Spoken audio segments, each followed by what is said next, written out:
Welcome to Her Voice Unleashed. We are dedicated to restoring balance in the world by empowering women to stand up, speak out, and boldly pursue their dreams. I am Nikita Sharma, personal trainer, and with me here is I'm Amita Kumar, physician and life coach, and together we're breaking through societal norms and stereotypes while guiding you in nurturing your physical, mental, and spiritual well being. All right, what do we have for today? okay, we have a fun topic called Empowered Together and the role of accountability in helping women achieve their goals and really about community and just support. So I myself, I have excelled the most in my life and in my career and in my fitness when I have had a coach or trainer. And you can only learn so much from a textbook, right? That mentorship is so crucial. So even now, like this new year, I was like, I really want to ramp up my own fitness. So I enrolled with a coach who's like a friend, but it's really about that accountability. And it's helped me. Like I've been doing it for 4 or 5 weeks. I'm already noticing difference with myself. I'm already feeling better and in the zone. And it just really goes to show how much it helps. Like even people at the top, like they still need it. And sometimes me and Dustin talk about being our accountability partners, but sometimes it's not the best because just like emotions can get in the way of, yeah, sometimes they're not the best Yeah, to tell totally. you what to I do. mean, I think, I joined Nikita's coaching program, and so now she gets to officially be accountable for me and not just kind of accountable for me. And it does make a big difference, like, I mean, as a physician, I think I've noticed this a lot, right? People that I let go for 6 months or 12 months end up falling off. Not everyone, but most people. It's human nature, right? Like out of sight, out of mind. So I think accountability and community kind of go hand in hand, but you don't have to have accountability if you have a community, and you don't have to have community if you have accountability. I just think that community is really nice. And when you're going through something and there's other people that are doing it with you, there's nothing like going, oh my God, this was so hard. And other people saying, I agree. So I think that's the same thing, right? It's not just a showing up and saying, okay, doc, or okay, coach, I did what you told me to, but it's also like, okay, you can do better. Just like a few minutes ago, Nikita was telling me that 5 pounds is not enough for my exercises. But like, I'm like, okay, well, that's good. I got today. so, Yeah. so it's kind of a person to be like, you don't need to beat yourself up, but you also need to do more because you can. Mm-hmm. So that's how I see it. I think the community part has a whole another level to it. I mean, accountability is part of it, but community is really, I mean, I think like a part of your life purpose to have community. I think without community, it's lonely. and when you're lonely, it doesn't seem like there's any reason to do it. And so you lack purpose. Yeah. Yeah. Totally. And finding that community, those people that have a similar mindset and are kind of in a similar position and life purpose as you, because there's so many communities out there, right? But if Oh, yeah. I believe there's the golden requirements to have like the community that you really resonate, and it's like a common purpose, and I think that was really the only one, like working towards a common purpose or goal. I think So that makes it doesn't sense. matter the age, like anything like that. And yeah, I love what you said about just having them to, okay, like have some sympathy, like, oh, this sucks. Like, yeah, this sucks. And it's so true. And even with the group that you're in right now, and I'm seeing that. I'm seeing how important that is for people and my clients, because me growing up with my like very tough parents, like sometimes I like lack that compassion, or I'm like, yeah, but like, get back up, do better, do better. And I'm like, nah, that's what my father would say. So as a coach, we really need to like have that compassion, empathy, and that's why I created the community. So Yeah, I think you bring up a good point. Like the just do it anyway mentality can take you far, but there's usually a limit at some point. Like it takes you to a certain point, and then you just are like, I just don't want to do it anymore. yeah, And then it no longer works. And as soon as you hit that, like, it just doesn't work anymore threshold, it's hard to do something without thinking about your why. yeah. You know, that's why I have to think about lifting my couch. Like, I even complained to my trainer last week and I was like, I can't lift my couch yet. You are failing. So, but I mean, he knows I'm joking, but like, Yeah. you know, I mean, now it's just like a jokey goal, but I mean, it's a half jokey goal. Half. When it's actually because you're lifting those 5-pound weights. Maybe. I'm a Might be part of defending trainer here. That might be part of it. No, actually, like, one of my clients yesterday, I had a conversation with her, and she said like, "Oh, I feel like I'm failing you." And you know, she's been in the program for like a year and all kind of stuff, and it's very natural for us to go have ebbs and flow and throughout the year, and have periods where we're on it and periods where we're just scraping by and just, you know. But I said to her that I'm, as her coach, I'm always going to push her to be better. And that is the role of accountability and a coach. And so it does go back to that, like the importance of the coaching versus the community. Because sometimes the community, and this is very common with women, right? It's great. You can have your venting session. They can tell you what you want to hear. But sometimes friends are not the best ones to tell you what you need to hear. They'll tell you what you want. But yeah.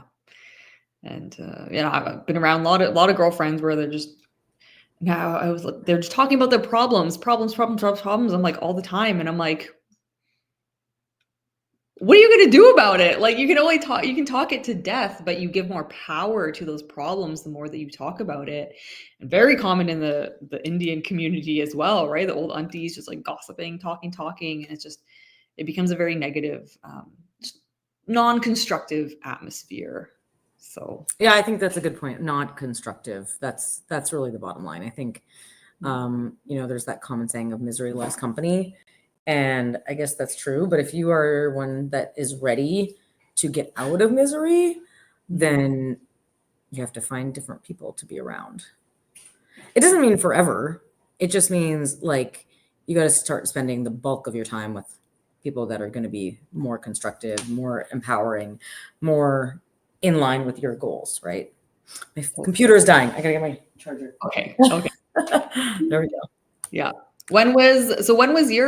Who was your first coach, and what were they, and how did you find them? Oh man. Okay, so I mean, in theory, my first coach was just like in 2021. Mm-hmm. And it was like a group of doctor entrepreneurs. And this was like 1 year into the pandemic, and there was a lot of doctors leaving medicine. There's a lot of doctors that are burnt out. And it was just like sort of one of these like epiphany moments. I stumbled upon it, this group. It's called LGA, or Passive Income Docs.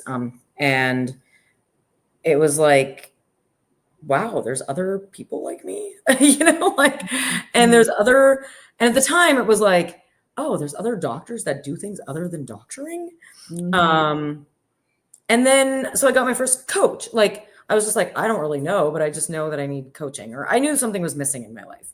Like, I was doing doctoring and I was doing momming and I was doing all the life things, but I was like really in the throes of just actions and not much why. I'd lost my why, you know?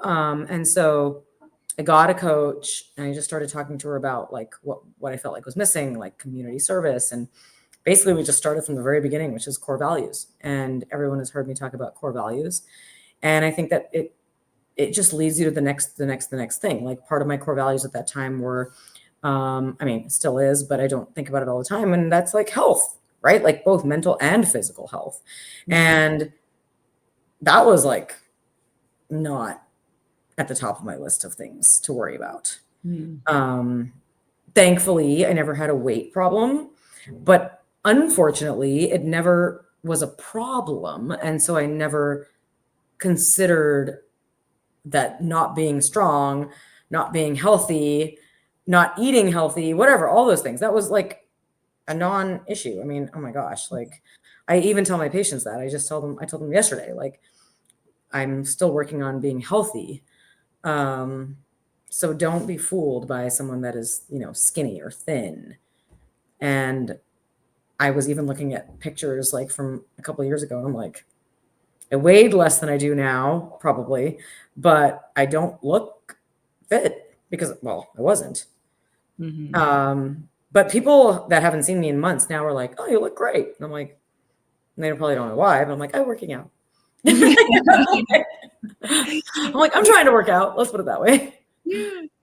But then, one coach leads to the next coach, leads to the next program, etc. So I've been delaying the health thing for sure.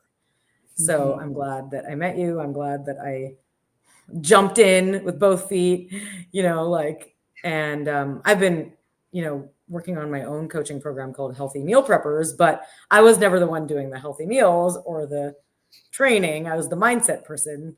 So now it's time to put my money where my mouth is. And what made you delay it? For fear?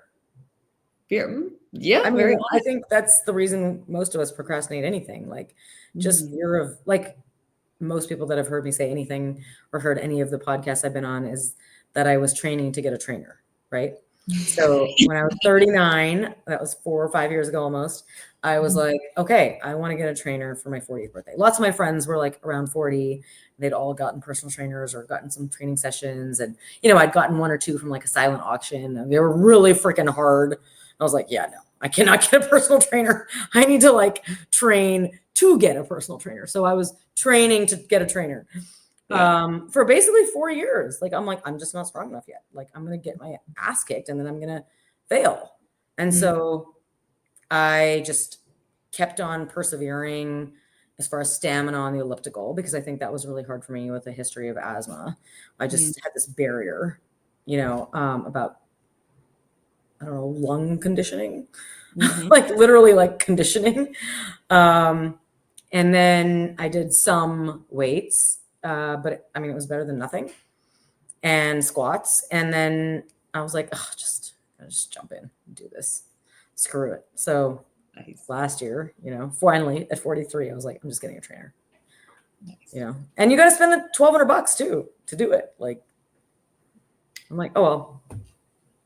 Well, like, it is an investment, but how has it benefited your life? Oh yeah. I mean, I say that because I bought a pack of whatever it was, like 10 or 20 or whatever it was. But, I was just telling you earlier that I tell my trainer that I pay him to count, right? Like, it's so that I can do it without thinking. And then on a day like today, when I don't have my trainer, I could follow along on an app, or I could just do some of the exercises that he taught me to do. And that's the goal. That's obviously technically the goal. And some of us need a trainer forever. That'll probably be me. And some of us don't. And that's okay. Totally. So, yeah. Totally. Yeah. Well, dude, I'm so happy you had the courage to go through your fear, recognize the fear, blast through it. And that's where magic happens. That's where life is. Yeah. I think that digging deep, if I have a take home point today, it's the moment of like, what is actually stopping you from getting to your goals? And the great saying that there is freedom on the other side of fear. So I hope that that's something to take home. Doggy agrees. I know, doggy agrees. That's that. Awesome. Well, I think that's a great way to end the show, and with the fear quote. life begins on the other side of fear. And if anyone is watching this, don't be afraid to reach out to a trainer or coach. Admit that you like need that accountability and help, because I've done it. Amita's done it. There's no shame. And in my mind, I've been like, oh, I want to be a self-made woman, a self-proclaimed woman. But also a quote I love is, I have stood on the shoulders of giants, and I am who I am today because of other great people who have helped me. So yes, I have to pay them, but it's worth it. If you don't have your health, you have nothing. Yeah. So Exactly. awesome. Thank you.